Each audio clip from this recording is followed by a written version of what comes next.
पांचवा अधिकरण आरंभ होता है शब्दार्थ संबंध नित्यत्वाधिकरणम। शब्दार्थ संबंध के नित्यत्वाधिकरण है अथवा चोदना प्रामाण्याधिकरण। विधि में प्रामाण्यता से विधि प्रामाण्य चोदना प्रामाण्याधिकरणम ये नाम है इसका। दो नाम से है शब्दार्थ संबंध नित्यत्वाधिकरणम अथवा चोदना प्रामाण्याधिकरणम। अपोधको बोधको वा न तावत् बोधको विधि शक्तिर अलौकिके धर्मे ग्रहणं दुर्घटं यतः समविव्याहृते धर्मे शक्ति ग्रहण संभवात् बोधकस्य विधेर्मात्वम् अनपेक्षतया स्थितम्। अबोधको बोधको वा विधि तावत् जो है अबोधको भवति बोधको वा भवति संशय हुआ। विधि जो है अर्थावबोधक होगा कि नहीं होगा शब्द या अनर्थक शब्द है सब। पूर्व न तावत बोधको विधि जो है बोधक नहीं हो सकता, उसका कोई शक्यार्थ है ही नहीं। शब्दार्थ संबंध कैसे ग्रहण होगा? विधि के अर्थ का साथ संबंध ग्रहण कैसे होगा? ग्रहण नहीं हो सकता। क्यों नहीं होगा? क्योंकि प्रत्यक्षादि कोई प्रमाण ही नहीं। शक्ति ग्रह के लिए जो प्रमाण बताए गए हैं 8 प्रकार से शक्ति ग्रह होता है। पूर्व पक्ष का मानना है 8 प्रकार में से किसी भी प्रकार से आपके विधि का शक्यार्थ ग्रहण हो नहीं सकता। शक्तिर अलौकिके धर्म में हेतु क्या दे रहा है? आपके धर्म क्या है? अलौकिक है। लौकिक पदार्थों में शब्द शक्ति ग्रह हो जाता है। 8 प्रकार के शक्ति ग्रह के साधनों से प्रमाणों से हम ग्रहण कर सकते हैं। लेकिन आपका धर्म तो अलौकिक है, इसको कौन शक्ति ग्रह कराएगा? संबंध कौन ग्रहण कराएगा अर्थ के साथ? नहीं हो सकता। कि विधि का अर्थ क्या है आपका? धर्म। धर्म और विधि इन दोनों में संबंध कौन ग्रहण कराएगा? क्योंकि अलौकिक होने के नाते विधि जो शब्द है, विधि का मतलब क्या है यहाँ पर? सीधे तो प्रत्यय यजेत जुयात।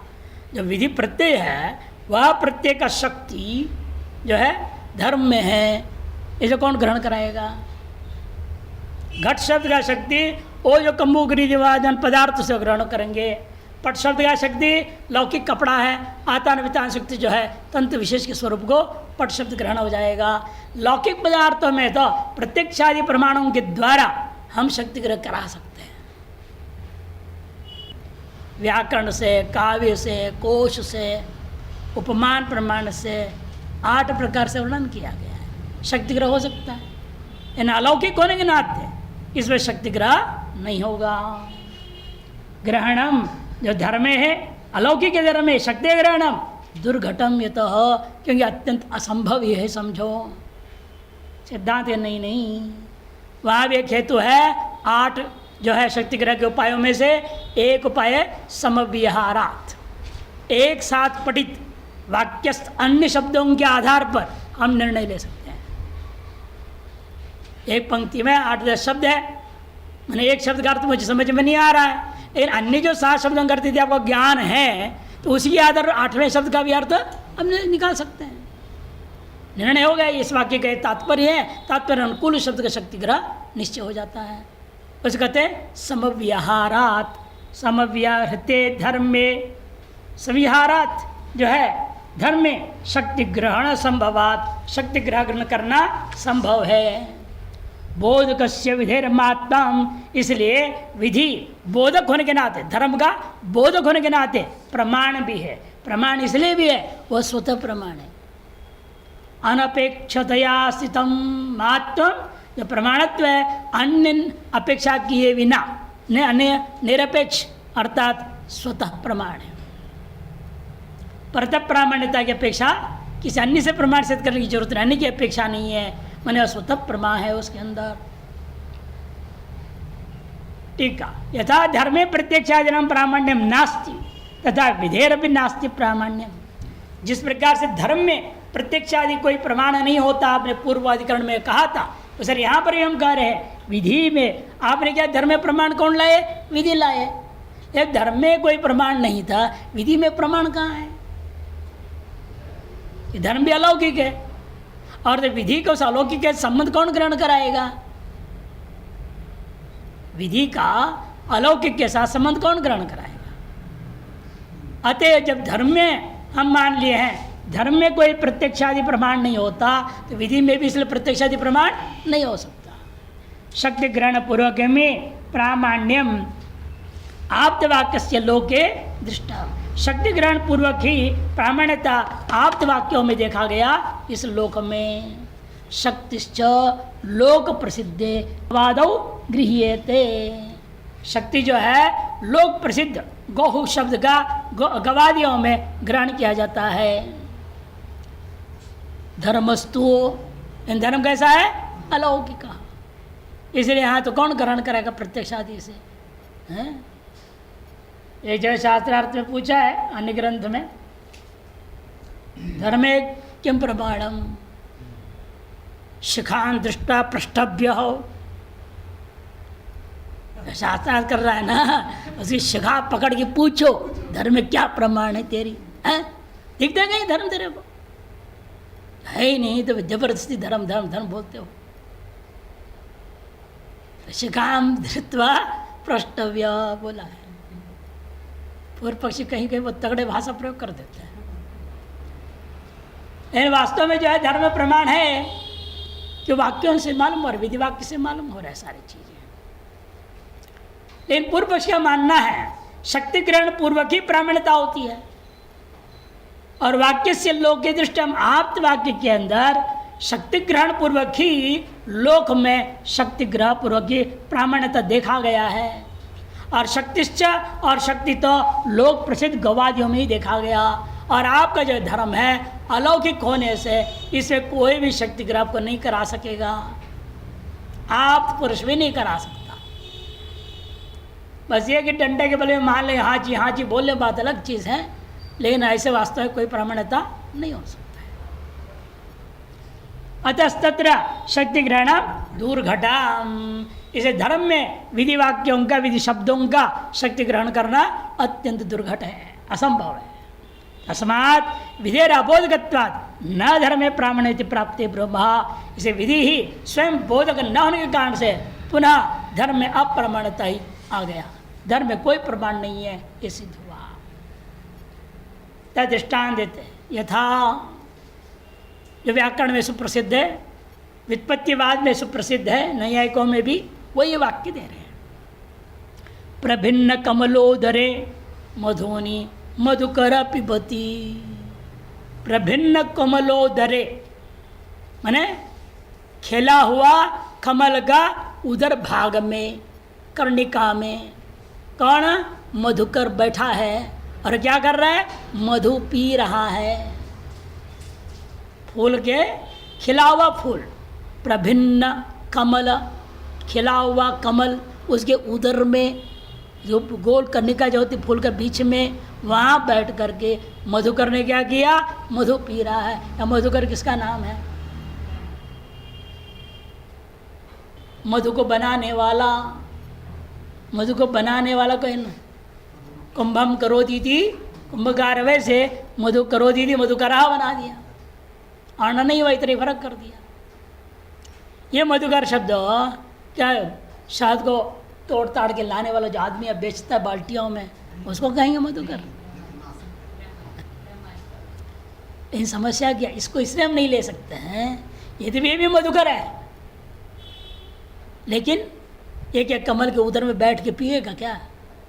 जो पूर्वोत्तर शब्द है कमलोदरे मधुनि पिपति, इसे मालूम होता है मधु को बनाने वाला, मधु को पैकिंग करने वाला, मधु को जो व्यापार करने वाला, आदि आदि को मधुकर शब्द से नहीं ले सकते।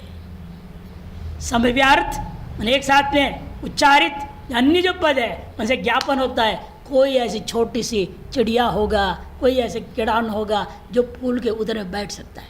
आप भी नहीं बैठ सकते ना, कौन बैठेगा? बच्चा भी नहीं बैठेगा। अरे बच्चा भी 2 किलो का होगा पैदा हुआ, वो फूल के उधर में कैसे बैठेगा? जड़ में हो जाएगा, फूल नीचे चला जाएगा। इसलिए ऐसा कोई हल्की चीज़ होगी जो उस पर आराम से बैठ रहा है और पी रहा है, ये अर्थ मालूम होता है। इससे अगर ज्ञापन होता है, आपने देखेंगे कौन होगा? भंवर होगा। भ्रमर। किसने प्रयोग कर दिया? भ्रमर में दो र है ना, भ्रमर मरा में आगे भी र दो र है, इसे भ्रमर ना बोल कोई बोलता है द्विरेफो रौती, तभी द्विरेफो रौती, रौती के आधार पर द्विरेफ का अर्थ भ्रमर ले लेंगे आप। इसको कहते संविहार्थ, माने साथ में उच्चारित अन्य जो पदों के सुप्रसिद्ध अर्थ के आधार पर अप्रसिद्ध पद का अर्थ भी निर्णय हो जाता है। इसे धर्म में भी हो रहा है। आपने कहा कार्य वृष्टि कामो यजेता, वृष्टि तो मालूम है हमको, उसे कामना करल हम किसान, ये भी हमें मालूम है। वृष्टि काम शब्द का अर्थ पता है। कार्य नामक का कोई चीज़ है, ये जो धातु का भी अर्थ पता है, याग, कार्य नामक याग करूँगा, वृष्टि की कामना मेरी पूरी होगी। ये होगी कहाँ से आया? यही धर्म है, यही तो प्रत्यय बोल रहा है। इस तरह से प्रसिद्ध पहले दृष्टफल वाले को ले लो, दृष्टफल वाले से निर्णय ले लो, विधि का अर्थ धर्म है, फिर उसको अदृष्टफल में घटाओ, स्वर्ग आदि में भी, उन वाक्यों में भी वही प्रक्रिया अपनाते हुए दिखा रहे। देखिए, प्रभिन्न कमलोदरे मधुनि मधुकर पिबती इत्यत्र मधुकर पदस्य अर्थम अजानन अन्य पदार्थ अवगत्य, अन्य पदार्थम अवगत्य तत् संविहारात् कमल मध्यगते मधुपानम कुर्वति दृश्यमाने भ्रमरे मधुकर शब्दस्य संगति गृहीत्वा वाक्यार्थम प्रतिपद्यते, पकार नहीं है लिख लेना, प्रतिपद्यते। व्यक्ति करता क्या है? वाक्य को सुन तो लिया, वाक्य सुने अर्थ समझ में आ रहा है, कुछ कुछ कुछ नहीं आया। मधुकर पद के अर्थ को न जानता हुआ व्यक्ति, लेकिन क्या हुआ? अन्य पदार्थम अवगत्य, अन्य पदों के अर्थ को निश्चय करके तत्संविहारात, उनके साथ पठित उच्चरित होने के कारण से कमल मध्य में गत मधुपान को करता हुआ जो दृश्यमान भ्रमरे, उसमें मधुकर शब्द का संगति को, शक्ति को गृहीत्वा, ग्रहण करके पूरे वाक्यार्थ को ग्रहण कर लेता है, प्रतिपान कर लेता है। ठीक उसी प्रकार यथा दृष्टांत तथा कार्य वृष्टि काम यजेत, कार्य वृष्टि कामो यजेत इत्यत्र लोक प्रसिद्धार्थ वृष्ट्यादि संविहारात् अलौकिकम भावनायाम विधो विधेः संगतिम गृहीत्वा विधिवाक्यार्थम पुरुषो बुध्यते, विधिवाक्यार्थ पुरुष जान लेता है। कहते देखिए कि कार्य वृष्टि काम हो जाता है। यहाँ पर वृष्टि शब्द अर्थ आपको पता है, कामना करने का अर्थ आपको मालूम है, यश धातु का अर्थ मालूम है। लोक प्रसिद्ध इनके शब्दों के अर्थों को ग्रहण करके प्रसिद्धार्थ क्या है? वृष्टियादि, उन पदों के संविहारात साथ पठित अलौकिक जो है क्या है? तप्रत्यय में जो भावना, उस भावनायाम विदेह संगतिम गृहीत्वा, भावना वही धर्म का बोधक है, उस संगति को ग्रहण करके वाक्यार्थ निश्चय कर लेता है। बुद्धि वाक्यार्थम पुरुषो बुध्यते। तस्मात् अबोधगत्व लक्षणम अप्रामाण्यम नास्ति, इसलिए इस विधि में अबोधगत्व रूपा अप्रामाण्यता दोष नहीं है, यह भी भावना का, धर्म का बोधक है। न च संवादाभावाद अप्रामाण्यम, कहीं संवाद नहीं है, इसमें अन्यत्र संवाद हो तो मानो इस विषय में प्रमाण, तब कहते नहीं है। आगे कहेंगे संवाद की जरूरत नहीं है, यद्यपि पहला समाधान सामान्य कर देंगे, फिर सही बात बाद में कहेंगे। समनंतर भावी प्रतिनियत दृष्ट फले वृष्ट्यादो संवादस्यापि संभवात्। समनंतर भावी प्रतिनियत दृष्ट फल है, बारिश कब होगी? आज हम एक करेंगे, एक एक करने के कुछ घंटों के बाद बारिश हो जाती है, यही संवाद मिल गया आपको, दृष्टफल मिल गया।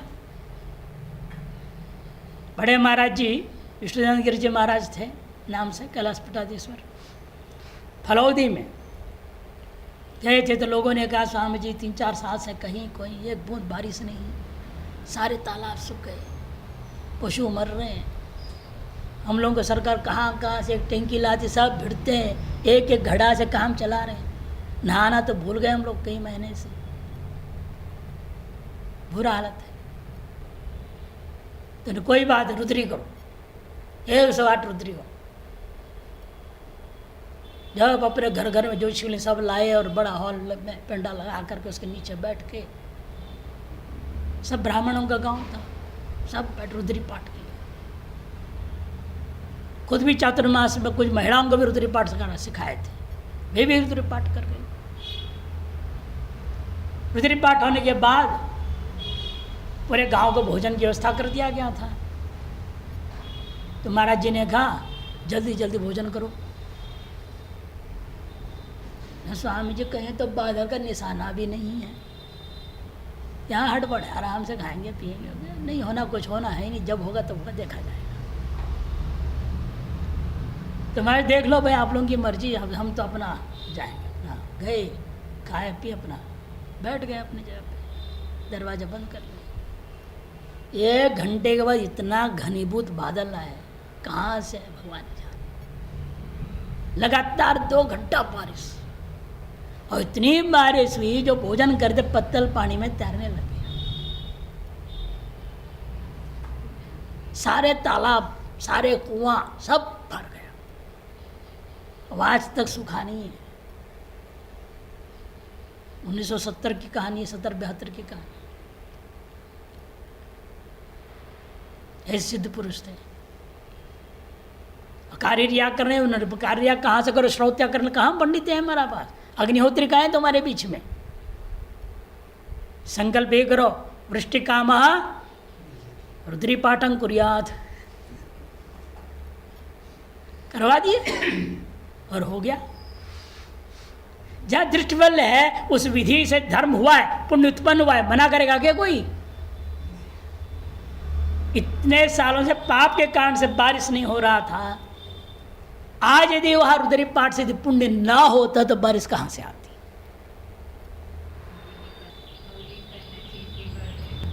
अरे विधिवत ढंग से करे, बैठ के श्रद्धा से संकल्प से करो, क्यों नहीं होगा?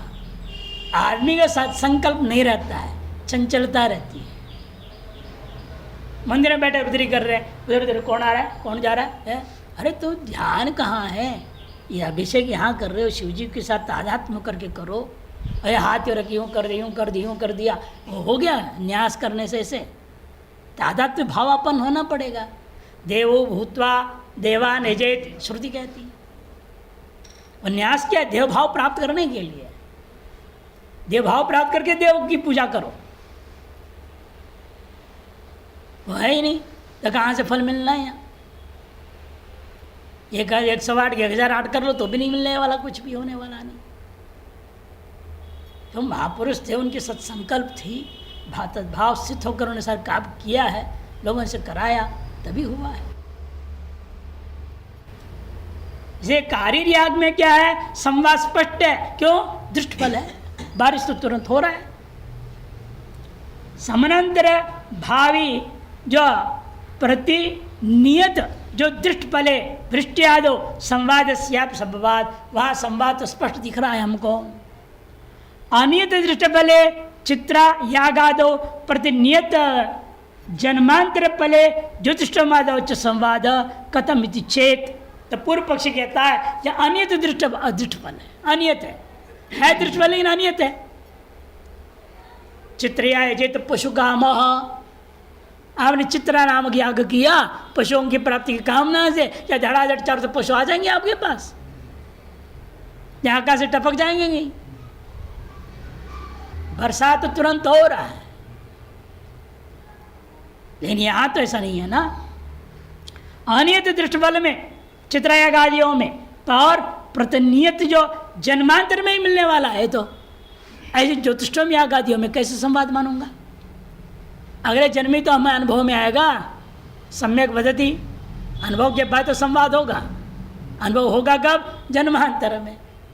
तो आज हम यहाँ कर रहे हैं, ऐसे धर्म पैदा हो, उसमें क्या प्रमाण है? कैसे सिद्ध होगा? इति चेत एवं तर्हि स्वतः प्रामाण्यपगमात् नास्तिक्वापि संवादाद्यपेक्षा। देखो, हमने भले कार्य दृष्टांत से पहले तुष्ट दुर्जन न्याय से एक दृष्टांत देके कहा संवाद से प्रमाणित सिद्ध हो गई। इन वास्तव में वेद के विधि वाक्यों में संवाद आदि किसी भी निमित्त की अपेक्षा नहीं है, वह स्वतः प्रमाण है। तस्मात् जो है एवं तरी स्वतः प्रामाण्य अपगमात, स्वतः प्रामाण्यता स्वीकार करने से नास्तिक्वापि संवादाद्यपेक्षा, संवादादि अन्य निमित्त प्रामाण्यता के लिए हमें कोई अपेक्षा ही नहीं है। तस्मात् अबोधगत्व सापेक्षत्वयोर अप्रामाण्य कारणयोर अभावात् विधेय स्वतः सिद्धम प्रामाण्यम न अपन्नोतुम शक्यम। इसलिए अबोधगत्व और सापेक्षत्व रूपी अप्रामाण्य दोनों कारण का खंडन हो गया, अभाव हो जाने से विधि में स्वतः सिद्ध जो प्रामाण्यता है उसको कोई भी हटा नहीं सकता। इस प्रकार से विधि में विधि वाक्य, विधि शब्द धर्म में स्वतः प्रमाण है और धर्म के साथ विधि शब्दों का शक्तिग्रह संव्यारादि हेतुओं से सिद्ध हो जाता है। इस अधिकरण के निर्णय के बाद इसे क्या निर्णय हुआ? शब्दार्थ संबंध नित्यत्व निर्णय हो गया। वार्तिककार व्याकरण के कात्यायन महर्षि का पहला वार्तिक है, सिद्धे शब्दार्थ संबंधे। शब्द भी नित्य है, अर्थ भी नित्य है, संबंध भी नित्य है। उसमें भी संगति जो संबंध है वो नित्य सिद्ध किया है। अब इसके बाद शब्द नित्यत्व सिद्ध करने आरंभ करते हैं। शब्द नित्यत्वाधिकरणम षष्ठाधिकरण मारे चेती, उसका नाम है शब्द नित्यत्वाधिकरणम। शब्द नित्य है, व्याकरण कहेंगे शब्द नित्य है नहीं है, किंतु स्फोट नाम का चीज नित्य है। वर्ण स्फोट, वाक्य स्फोट, पद स्फोट आदि अनेक स्फोट मानते, 6 प्रकार का माना। विद्यादि रूपो यह शब्द स्वनित्यो अथ अविनश्वर अनित्यो वर्ण रूपत्वात् वर्णे जन्मोपलम्भना अबायत प्रतिविज्ञा बलात् वर्णस्य नित्यता उच्चारण प्रयत्नेन विद्यते सौ न जन्यते। कहते देखो, विद्यादि रूपो यह शब्द, विद्यादि रूप जो शब्द सो अनित्य अविनश्वर मने नित्यो वा। अविनश्वर, विनश्वर नहीं होता, बिना विनाश नहीं होता, नित्य। अनित्यो अथ नित्यो वा, ये अर्थ हुआ। पूर्व पक्षी कहेगा अनित्य वर्ण रूपत्वात्, शब्द वर्णात्मक है, अतएव अनित्य मानना पड़ेगा। क्यों? शब्दात्मक होने में से वर्ण को अनित्य क्यों मानूंगा? कहते जन्म उपलम्भात, वर्णों में उसको उत्पत्ति, हम बोले जा रहे प्रत्यवर्ग उत्पत्ति देखा जा रहा है, जन्म देखा जा रहा है, इसलिए वर्ण को अनित्य मानना पड़ेगा। और वर्ण ही शब्द है, अतः शब्द अनित्य। वर्ण समूह शब्द, अर्थ विशिष्ट अर्थ समूह शब्द, एवमेव अर्थ विशिष्ट पद समूह वाक्यम। एक दिन वाक्यम का व्याकरण से तब सिद्धांत देते नहीं, अबाधित प्रत्यविज्ञा बलाद वर्णस्य नित्यता। स्वयं गकार, वही गकार उच्चारण की, उसने जो गा का वही इसने भी गा ही बोला है, कुछ अक्का नहीं बोला है इसने, वही गकार इसने भी बोला, ऐसे बोलते हो, इसका मतलब गकार नित्य है। प्रतिविज्ञा, इस प्रत्यय को कौन बांधेगा?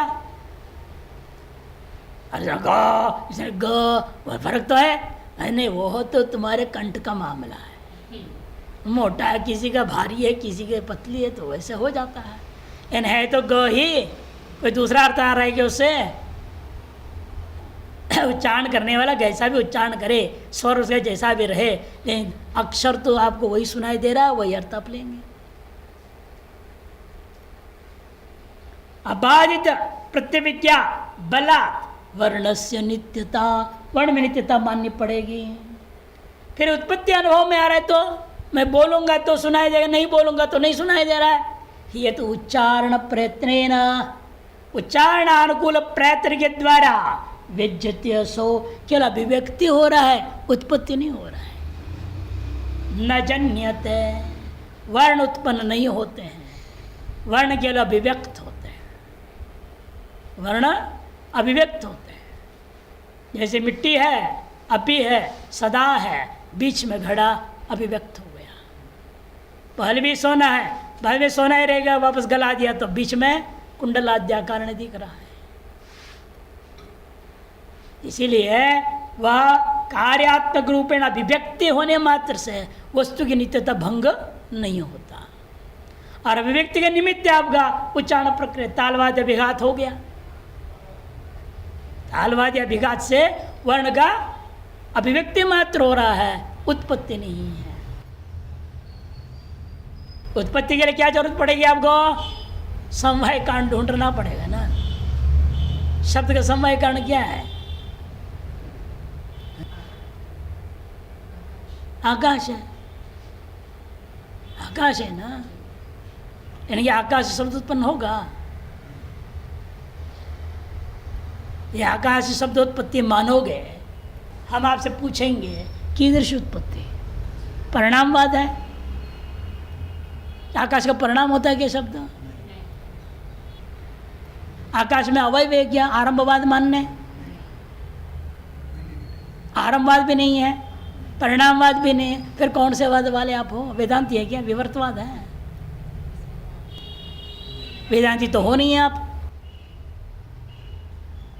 आकाश को शब्द का समवाय कारण मानने वाले नैयायिक, मीमांसक, सांख्य, योग एक घटा ही नहीं पाएंगे। आकाश नित्य हो जाएगा। यदि आरंभवादी इसको सावय मान लेगा तो नित्य विभू बोलना गलत हो जाएगा। सांख्य वाले भी कैसे बोलेंगे? उनको कहना पड़ता है। इसलिए आकाश में त्रिगुणात्मक है, कार्य शब्द भी त्रिगुणात्मक है। इन आकाश के परिणाम मानेंगे, आकाश नित्य नहीं रह जाएगा।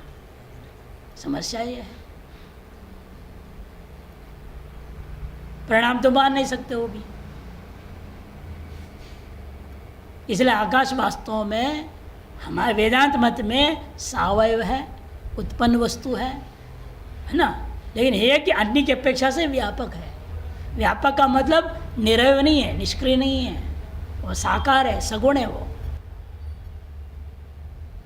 तस्मात् आत्मना आकाश संभूता। आकाश जब उत्पन्न हुआ, माया त्रिगुणात्मिका माया से आकाश पैदा हुआ है, वह आकाश हमारे मत में सावयव है। आज शब्द उत्पत्ति माना जा सकता है, आप लोगों के मत में तो होगा भी नहीं। इसीलिए आपको मानना पड़ेगा कि ये शब्द में नित्यत्व स्वीकार करना पड़ता है। शब्द नित्यत्ववादी नो, यदि शब्द को नित्य मानते हैं वैयाकरण भी, वैयाकरण हाँ तावत एवं मन्यन्ते, इन वे लोग इस प्रकार के मानते, स्फोट नाम के जिसको शब्द मानते, वर्णों को नहीं मानते। वर्ण समूह को वो नित्य नहीं मानते, शब्द को नित्य कहते हैं। और शब्द क्या है? वर्णात्मक नहीं है, वर्णात्मक नहीं है वो। उसका नाम है, शब्द का उनके मत में स्फोट, स्फुट्यते, विकसते, स्फुटी विकसने धातु, इसे कहते हैं शब्द नित्यत्वादि। तो वैयाकरणाः तावद एवं मन्यन्ते वर्ण समूह श्रवण अनंतरम इदम एकम पदमिति प्रत्ययो मानस प्रत्यक्षेण उत्पद्यते। वर्ण समूह के श्रवण के अनंतर आपके मन के द्वारा प्रत्यक्ष कर लिया जाता है। ये सब वर्ण मिल करके एकम पदम इदम इति प्रत्यय मानस प्रत्यक्ष के द्वारा उत्पन्न।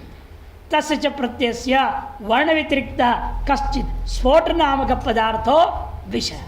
इतादृश ज्ञान वर्णों से भिन्न निश्चित रूपेण कोई न कोई चीज नाम है, हम व्याकरण उसको स्फोट नाम से कहते हैं, वेदांती ध्वनि नाम से कहते हैं। पदार्थों विषय सच नित्य, और स्फोट को मैं नित्य मानूंगा, वर्ण को नित्य। सएव शब्द न तो वर्ण इति, क्योंकि व्यवहार ये होता है, सएव शब्द न तो वर्ण। शब्द तो वही है, सुन रहा हूँ, इन वर्ण तो अलग अलग क्षण में अलग अलग उच्चारण हो रहा है। यहाँ आप ही मान लो कोई नची, दोबारा बोलते इको एणची, कालावच्छेदन भिन्न हुआ कि नहीं हुआ? आप क्या कहेंगे? मैं वही सूत्र रट रहा हूँ, इको एणची, इको एणची। इसका मतलब क्या हुआ? शब्द नित्य है, वर्ण अनित्य।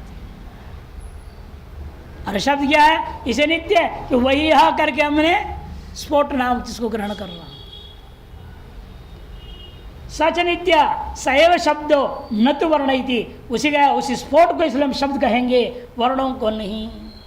तदेत नैयायिकादि न सहनते, नैयायिकादि लोग कहते नहीं भाई ये स्फोट नाम का काहे का और पदार्थ उठा के ला रहे हो, इस पदार्थ की सिद्धि कैसे करेंगे? प्रमाणिता सब कुछ लफड़ा उठेगा बहुत। इसीलिए जो है उन्हीं में से एक को मान लो, कहे नया चीज कल्पना मत करो।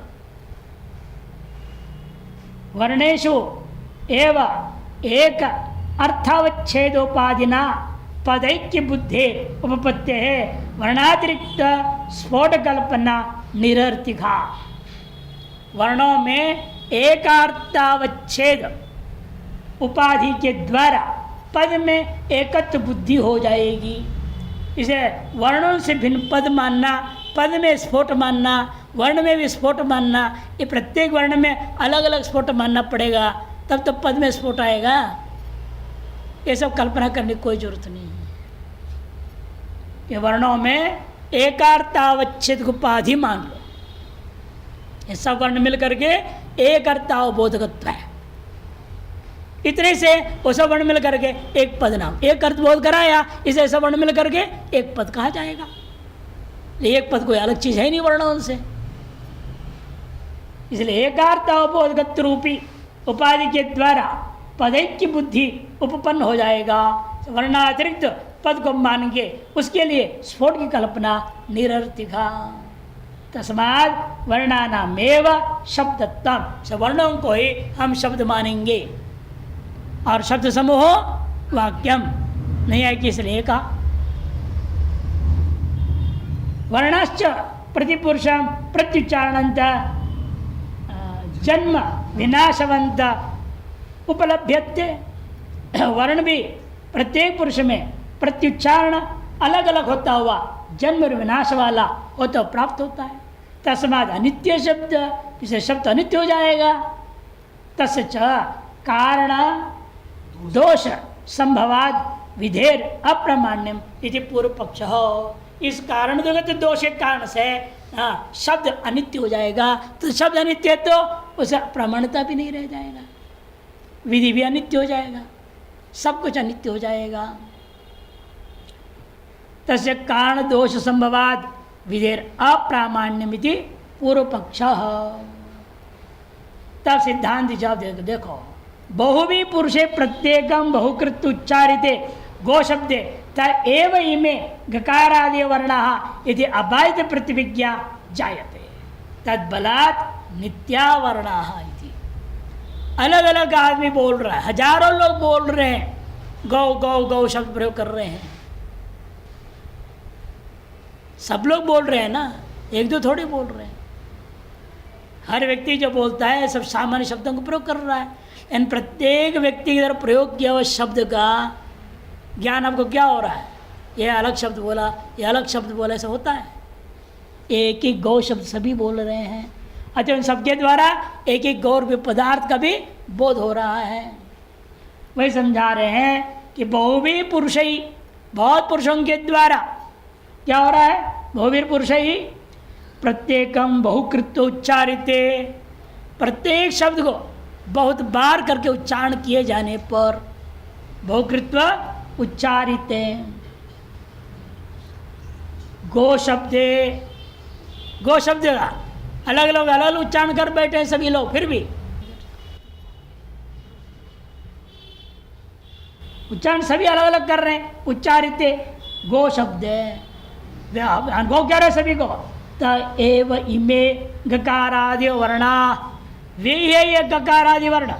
त एव इमे गकारादियो वर्ण, वे ही यह गकारादि वर्ण है। यदि अबाधित प्रतिविज्ञा जायते, अबाधित प्रतिविज्ञा होती है।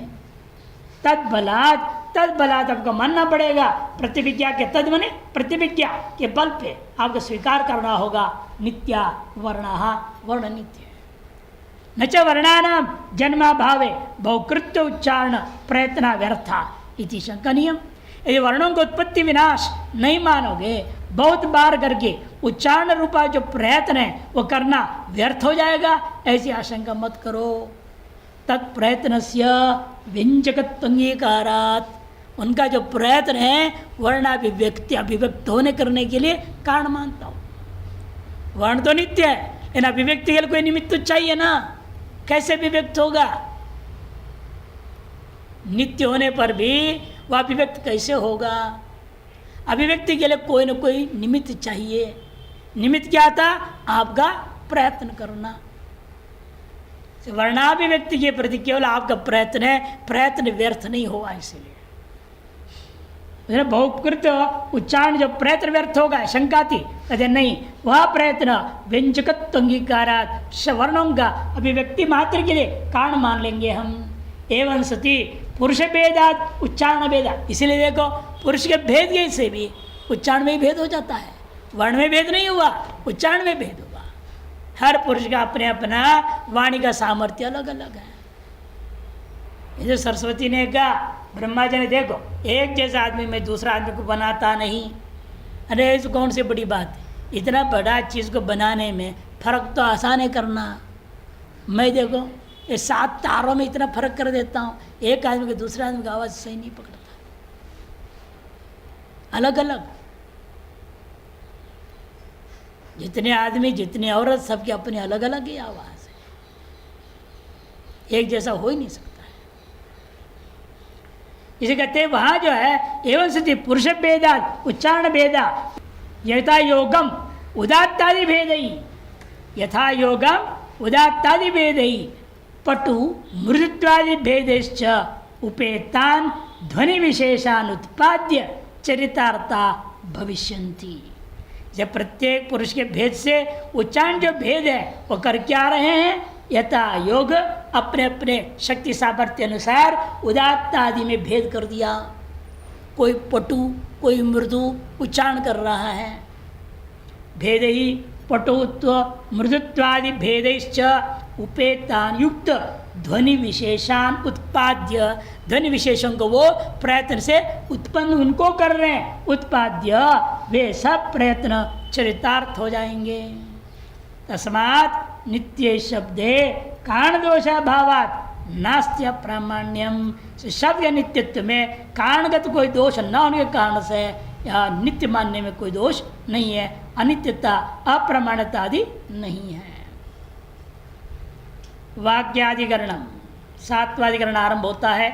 7वाधिकरणम मार्चयति, उसका नाम है वाक्याधिकरण। और पहले शब्द का अर्थ के साथ संबंध को नित्य कर दिया और अब शब्द में नित्य हो गया। अब वाक्य को सिद्ध करना है। वेद वाक्य भी नित्य है, वर्ण नित्य है, अर्थात शब्द नित्य होने से वाक्य भी नित्य होगा। वेद वाक्यम अमानम स्यान्मानम वा नास्यमानता पृथक संकेत वीक्षाया मनपेक्षत्व वर्जनात्। संकेत वीक्षायाम वही नहीं है, वो वी दीर्घी ऐसे दिख रहा है। पहले भी कई बार इनको भी भ्रम हुआ, दीर्घी मात्रा ऐसे पहले जमाने में छपती थी, ये समझ लो। वो दीर्घी मात्रा है, सब जगह ऐसे मिल रहा है आपको दीर्घी को। पृथक संकेत वीक्षाया मनपेक्षत्व वर्जनात् वेदेपि लोक वन्नैव वाक्यार्थ संगति पृथक गृहीतव्या ततो वाक्यम प्रमाणम निरपेक्षतः।